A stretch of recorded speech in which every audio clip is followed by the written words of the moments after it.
जय Jagannath guys, welcome और welcome back to my new mini blog. मो फरमाइश रे बनथिला कदळी आलू भजा बेसर दियाकी तापर आंब मामूर जेतु आसला केते सारा आंब एटी खेली आइछि। देखंतु कोन हबो गाइस एते आंब तो सेतिपाई कि साइरे भाउजं घर देख दबा पई जाउथले। एंड एटी आंबर केते प्रकार सब वेराइटीज हेछि। देखंतु आंब सड़ा आंबुल पई कि सुकिछि एक्सेट्रा एक्सेट्रा। देन कदली भी अभाव नहीं कहीं कदली आमर भी होती मामू घर भी आसू बसला तो खरा भी से रेट्रे ही होता।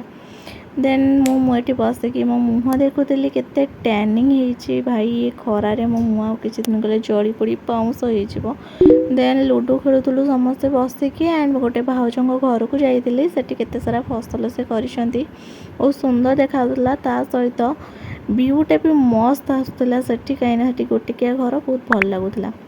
देन भात आउ डालमा आउ गोटे भजा गोटे सादा सादा लंच कर देती आसिकी। देन इवनिंग टाइम रे बसिकी बड़ी छड़ौल गोटे खरारे ये बड़ी एत सुंदर भाव में छाड़ुचे आउ पूरा मोर बस छड़ौलु। देन रातिर डिनर किसी एमती थिला। एंड खाई सारा पर आसिकी बाहर बसती कहीं ठंडा ठंडा पवन दौला।